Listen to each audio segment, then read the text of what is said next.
Vous êtes, mesdames et messieurs, sur NCA, la nouvelle chaîne africaine, et bienvenue à vous dans Frontal, votre rendez-vous qui vous plonge au cœur de l'actualité politique sur le continent. 26 février 2024, le président français Emmanuel Macron évoque publiquement et pour la toute première fois la possibilité d'envoi de troupes occidentales combattre aux côtés de l'armée ukrainienne. 3 jours plus tard, son homologue russe, le président Vladimir Poutine, lui répond et promet des conséquences tragiques à quiconque oserait affronter la Russie. Il ajoute, nous nous souvenons du sort de ceux qui autrefois envoyaient leurs troupes en Russie. Fin de citation. Une véritable guerre des mots. Alors, la confrontation militaire directe Russie-OTAN aura-t-elle lieu? Si oui, quel en serait l'impact pour l'Afrique, ou alors quelles sont les voies possibles de désescalade? 3 invités avec moi pour en parler. Massimilien Makodou Ndiaye, vous êtes professeur des universités, historien, anthropologue et philosophe très au fait des questions sécuritaires. Déjà en 2009, vous posiez la question s'il y a une politique de défense de l'Europe et votre réponse était non. Alors la situation a-t-elle évolué entre-temps? Comment l'Afrique doit-elle se positionner par rapport à une confrontation qui ne la concerne pas en réalité, mais dont les protagonistes sont ses alliés et partenaires? On en parle au cours de cette émission. Merci d'avoir accepté notre invitation. Djemal Taleb, vous êtes avocat au barreau de Paris, associé au cabinet Diamantis et Partners. Vous êtes par ailleurs analyste et politique. Vous avez, vous aussi, un regard très inquiétant sur la situation qui prévaut en ce moment entre l'OTAN, du moins entre les pays occidentaux et la Russie. Mais quelle analyse faites-vous de cette situation et quelles sont les voies possibles de désescalade? On en parle au cours de cette émission et merci d'avoir accepté notre invitation. Merci. Brice Nzamba, vous êtes avocat au barreau de Paris, analyste politique. Et vous aussi, merci d'avoir accepté notre invitation pour qu'ensemble nous fassions le décryptage de cette situation conflictuelle entre la Russie et les pays occidentaux. Nous commençons par vous, professeur, très rapidement, ce mercredi 13 mars. Mercredi 13 mars 2024. Voici ce que vient de déclarer Vladimir Poutine, le président russe, que visiblement rien ne semble impressionner. Il dit, je le cite, « La Russie est prête au combat, notamment à l'éventualité d'une guerre nucléaire. Du point de vue militaro-technique, nous sommes évidemment prêts. » D'un côté, on a la France qui menace, et de l'autre, le président Poutine qui se dit prêt. Professeur, quel est le regard que vous portez et sur cet échange, sur cette guerre des mots qui ne laisse rien présager de positif pour le reste du monde? En effet, c'est une guerre des mots, mais ceci n'a rien de nouveau. Il y a eu plusieurs hypothèses, une confrontation même atomique entre les deux grands à l'époque. Il y a eu le conflit des missiles à Cuba. Oui, c'est vrai. Ensuite, au moment où le président Reagan élaborait la politique de défense stratégique, d'innovation stratégique qu'on appelle la guerre des étoiles. Et ensuite, le conflit russo-ukrainien. Il n'y a pas de politique de défense de l'Europe, mais il y a une pensée stratégique de l'Europe. Le général de Gaulle, en construisant l'arme nucléaire, a introduit une politique de dissuasion en France. Et il avait une vision d'une défense future de l'Europe, puisqu'il incluait même la Russie dans ce dispositif militaire à l'époque où la Russie est encore l'Union soviétique, mais il n'exclut pas la possibilité un jour que la Russie, et non pas l'Union soviétique, si celle-ci tendait à se désagréger, à rejoindre l'Europe. Et en 1965-1966, il avait quitté le commandement militaire intégré de l'OTAN.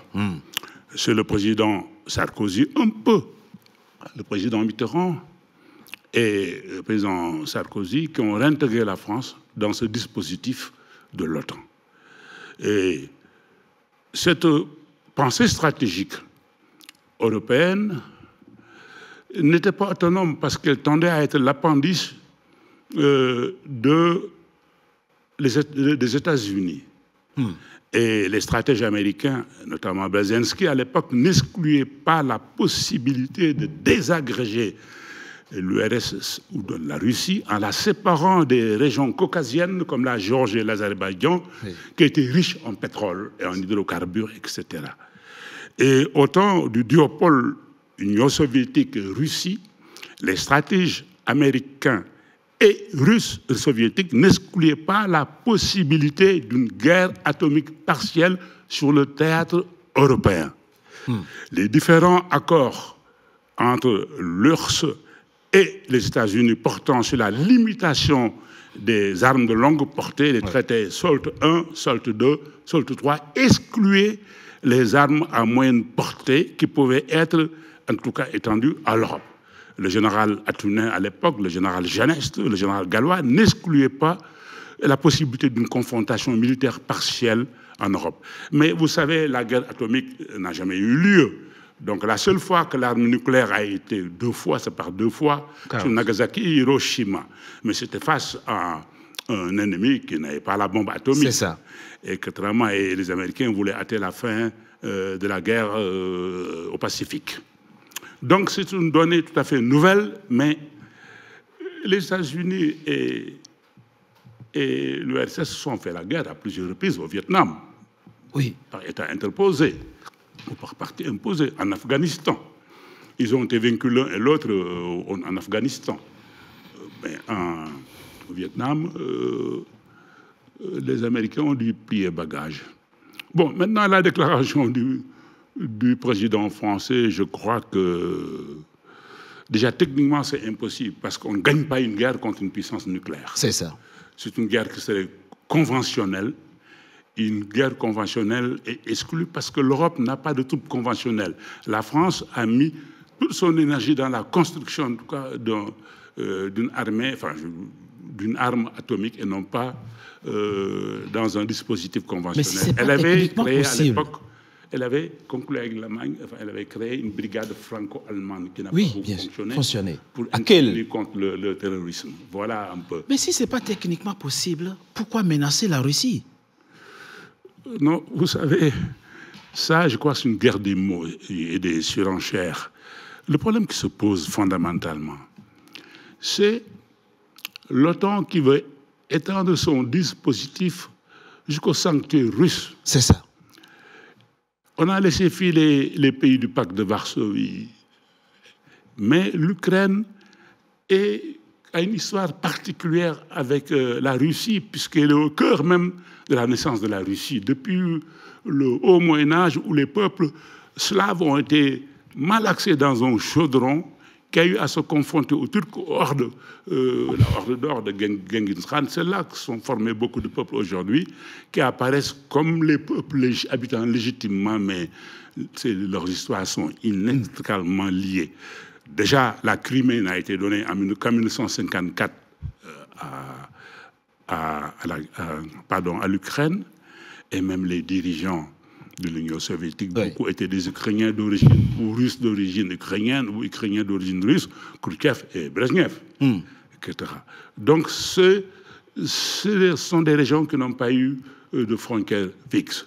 Les Tatars de Crimée ont été déportés par Staline, etc. Donc, oui, c'est un maelstrom de peuples, etc., où il y a des surenchères nationalistes, des mystiques nationalistes qui sont levés dans les Balkans. C'était déjà une alerte. Très bien. C'est déjà une belle entrée. Nous allons approfondir les éléments que vous venez d'évoquer. Mais vous venez de dire quelque chose, Djemal Taleb, et ce sera la question. Le professeur vient de dire quelque chose de très intéressant, mais qui en même temps nous pousse à comprendre le paradoxe et la contradiction face auquel nous nous trouvons aujourd'hui. Le professeur dit, techniquement, ce n'est pas possible de vaincre la Russie. Et il a tellement raison que ce 12 mars, ce mardi 12 mars, le député européen Bernard Guetta dit la chose suivante, je le cite. « la production de munitions et d'armements dans les 27 pays de l'Union européenne a été freinée depuis 20 ou 25 ans. Il y a un retard considérable. Les Ukrainiens n'ont pas suffisamment d'armes pour faire face à la progression de la Russie. Il faisait référence au fait que les munitions promises n'ont pas pu être livrées parce que la France même n'en a pas, les pays européens eux-mêmes n'en ont pas.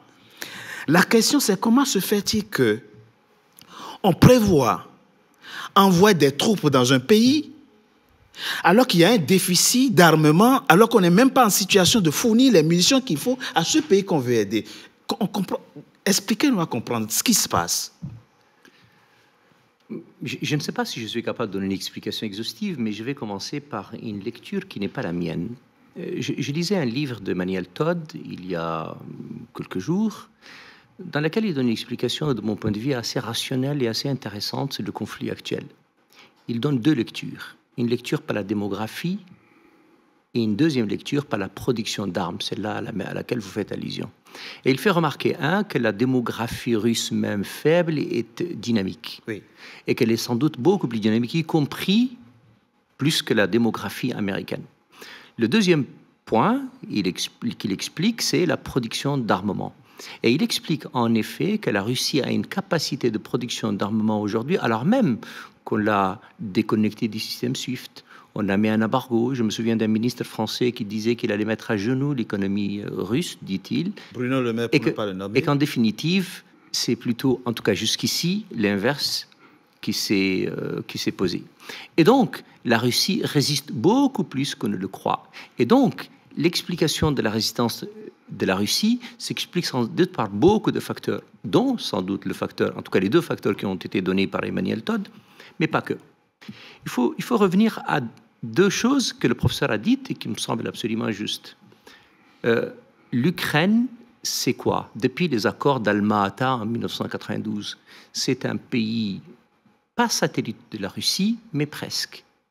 Un pays autonome, dirigé par un Ukrainien pro-russe. C'est en tout cas ce que la Russie a connu. Tout le monde se souvient de ce Leonid Kuchma qui a dirigé le pays pendant très longtemps, qui est un Ukrainien pro-russe. Puis après est arrivée, après lui, la période très peu connue de la révolution orange, qui n'est ni révolutionnaire ni orange. Mais cet équilibre a été stoppé par les Américains par une volonté, mais enfin, qui est une volonté des néoconservateurs américains, qui est assez claire. C'est ce qu'ils appellent, Brzezinski, vous l'avez dit, il appelle la strangulation. En gros, nous allons étrangler la Russie dans ce qu'elle est, jusqu'à ce qu'elle se mette à genoux et qu'elle ne gêne pas l'expansion de la puissance américaine. Ce qu'ils allaient, de toute façon, arriver à obtenir du temps de Boris Yeltsin. Puis arrive Poutine, qui lui a un regard, une culture sans doute différente. D'ailleurs, tout le monde a applaudi au début. Et quand on a applaudi, on s'est rendu compte qu'en définitive, ça n'est pas du tout celui-là qu'on souhaitait. La Russie est une grande nation. Il faut toujours se mettre ça en tête. C'est un grand peuple et on ne peut pas les vaincre comme ça. Je suis moins d'accord avec vous, professeur, parce qu'une puissance nucléaire, on peut la vaincre. Pas nucléairement parlant. On peut la vaincre parce que quand elle n'est pas capable de produire des armes, quand elle n'est plus capable d'envoyer des troupes, quand elle a une crise économique majeure, quand on est capable de la débrancher économiquement. C'est-à-dire, on peut l'essouffler jusqu'au moment où elle n'est plus capable de faire quoi que ce soit. L'URSS était une grande puissance. Elle a été essoufflée. Une belle phrase du président Gorbatchev à l'époque qui disait: la Russie, l'Union soviétique est tombée à cause de Tchernobyl. À partir du moment où la situation économique est devenue chaotique, on n'était plus capable de suivre. Mais je reviens à votre question, Richard, si vous le permettez. D'abord, je n'ai pas entendu le président français dire qu'il allait envoyer des troupes combattantes. Il dit on envoie des troupes. C'est différent. On peut envoyer des troupes pour l'équipement, on peut envoyer des troupes pour aider, on peut envoyer des troupes pour former. Il n'est pas question, à ce que je comprenne en tout cas, d'une confrontation directe avec la Russie. Auquel cas, de conflit prendrait une tournure différente. La deuxième chose, c'est que le président de la République française est dans une contradiction assez forte. On se souvient qu'au début du conflit, il était le seul à accepter, à vouloir parler au président Poutine jusqu'au bout. Je me souviens d'ailleurs des injonctions qui ont été faites à l'époque par le président Zelensky, qui le traitait presque de petit nigaud. Vous vous souvenez-vous? Et puis après, il a eu un virage. Mais enfin, le président français est quand même un peu habitué des petits virages. Et il est tombé d'une situation où il parlait au président Poutine jusqu'au bout à une situation où il veut même envoyer des troupes. Le problème, c'est qu'il est dans une deuxième contradiction, et je veux la dire. Deuxième contradiction, c'est que l'aide militaire française à l'Ukraine est, semble-t-il, de 300 à 400 millions de dollars. C'est-à-dire qu'on est loin des 63 milliards que les États-Unis ont envoyé, parce que visiblement, ça se complique. C'est fini. La troisième chose, c'est que la France n'a pas les moyens, de toute façon, ni de faire la guerre à la Russie dans ces conditions-là.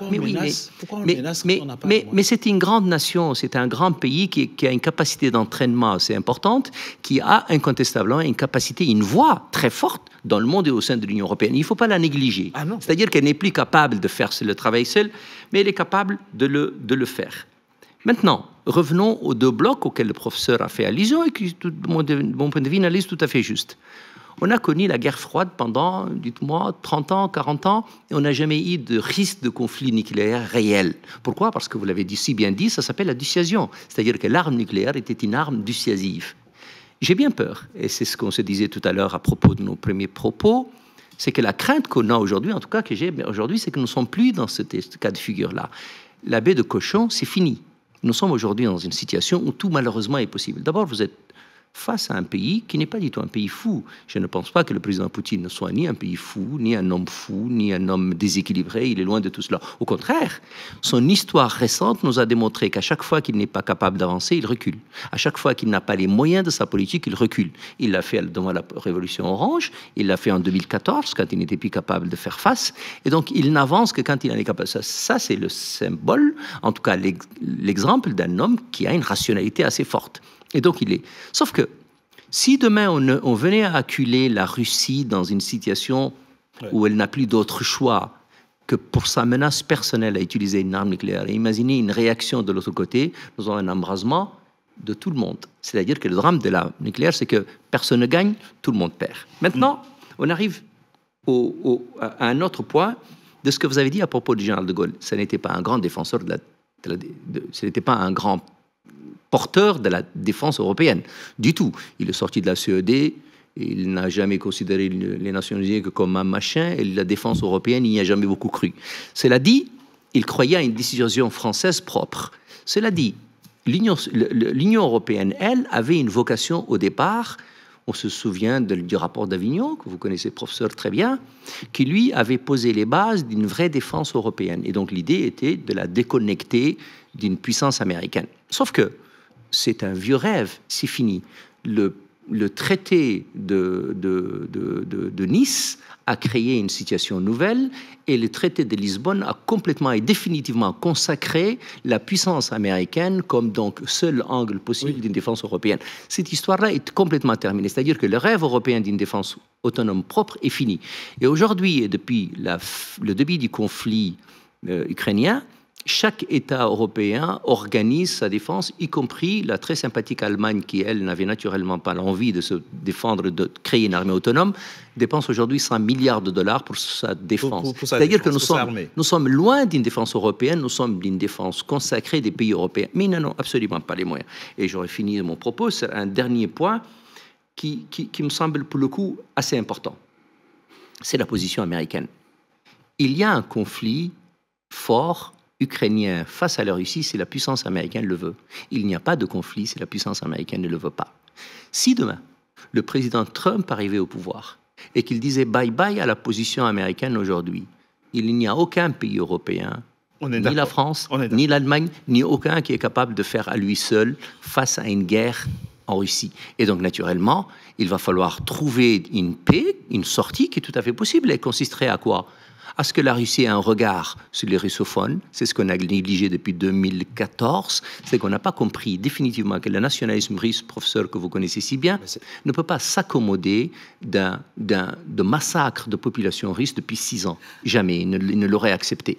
La deuxième chose, c'est qu'il va falloir trouver une paix, non pas sur la Crimée. La Russie a organisé sa doctrine de défense comme l'Union soviétique à l'époque, sur 2 pôles, Vladivostok et Sébastopol.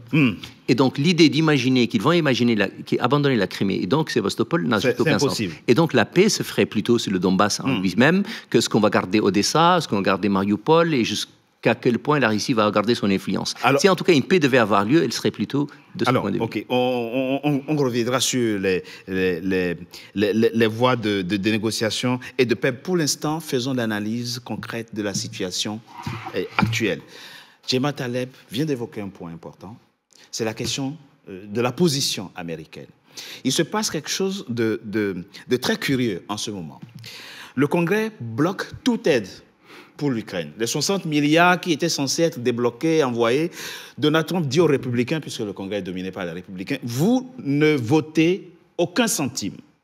Si je prends le pouvoir, en 24 heures, je règle la question ukrainienne. Je fais asseoir Poutine et Zelensky, je leur parle et je règle ce problème en 24 heures. Sauf qu'il n'est pas encore au pouvoir. C'est Biden qui est là. C'est Joe Biden qui est là. Les spécialistes sont très clairs. On a l'impression que les Européens veulent prendre de coups les Américains, enfin, Donald Trump.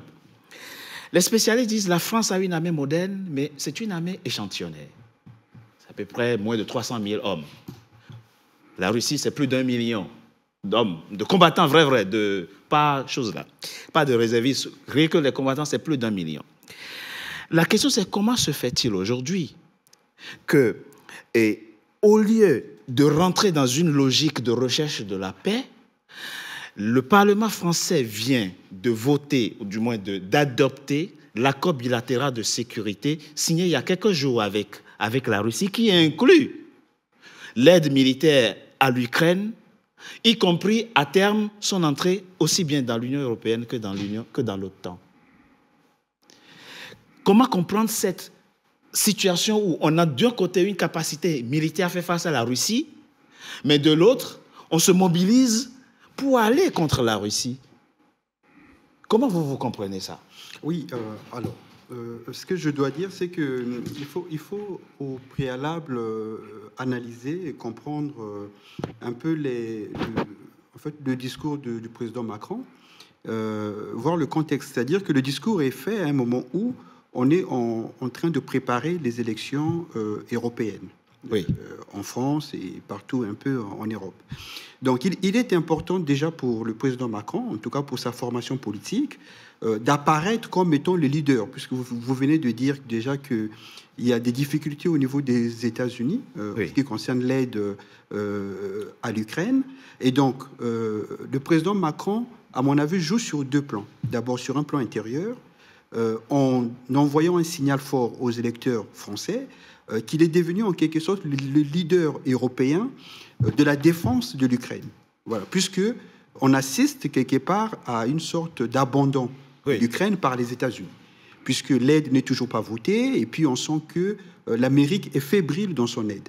Donc, il y a comme un vide au niveau du leadership. Qu'il faut occuper, un espace vacant. Voilà, du soutien à l'Ukraine. Donc, pour le président Macron, le calcul, il se joue d'abord sur le plan national. D'abord, jouer sur le fait qu'il doit apparaître pour les Européens de façon générale et pour les Français de façon un peu plus précise, qu'il est le leader qui peut soutenir et apporter de l'aide à l'Ukraine, l'aide que l'Ukraine n'a plus des États-Unis. Donc, c'est un positionnement. Vous remarquerez que même dans les débats à l'hémicycle, à l'Assemblée, le parti de Macron considère le Rassemblement national, qui est le principal parti de l'opposition, comme étant une formation pro-Poutine. Voilà, donc c'est par effet de miroir de dire que vous avez en face des gens qui sont pro-Poutine et nous sommes pro-ukrainiens. C'est-à-dire qu'il y a ces leaderships-là d'abord qui est recherché. Ensuite, il y a aussi sur le plan, je dirais, extérieur ou international, où on rapporte directement avec la Russie. Parce que dans le jeu de pouvoir, il est important, puisque la Russie actuellement est en position de force militairement, et que les informations qui remontaient au niveau de la présidence française parlaient d'une possibilité d'effondrement du front. D'ailleurs, vous avez certainement remarqué que quand le président Macron a reçu les opposants, il a exposé la situation militaire en disant qu'il y avait un risque possible d'effondrement du front ukrainien. Et donc, à partir de ces moments-là, il est important pour la France, qui est quand même une puissance dotée de l'arme nucléaire et qui, en Europe, dispose de la seule puissance, je veux dire nucléaire, capable de pouvoir, je dirais, faire peur ou dissuader, dissuader la Russie. Et donc, à partir de ces moments-là, quand le président Macron dit que la France, il n'y a pas de limite dans l'aide qu'on doit apporter à l'Ukraine, le président français rentre dans ce qu'on appelle une ambiguïté stratégique. Voilà, c'est quoi l'ambiguïté stratégique? C'est-à-dire que c'est une manière de dire à l'adversaire que nous sommes, en fait, de laisser dans l'esprit de l'adversaire que tout est possible dans notre soutien à l'Ukraine. C'est-à-dire tout est possible.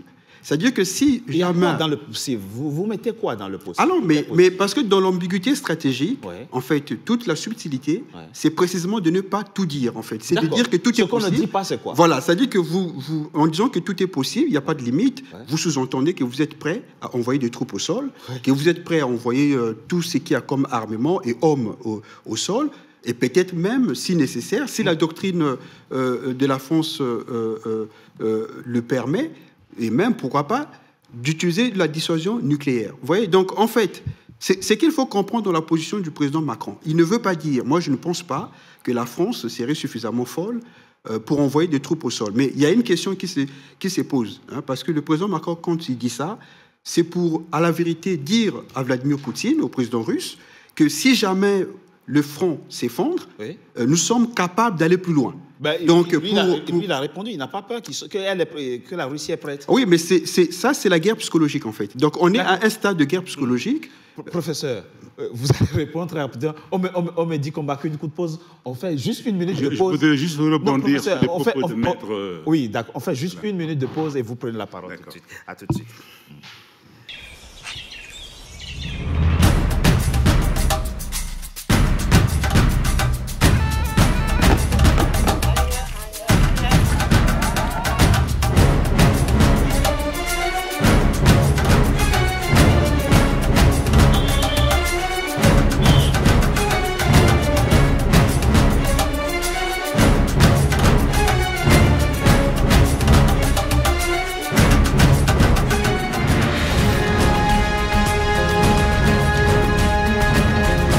NCA, la nouvelle chaîne africaine.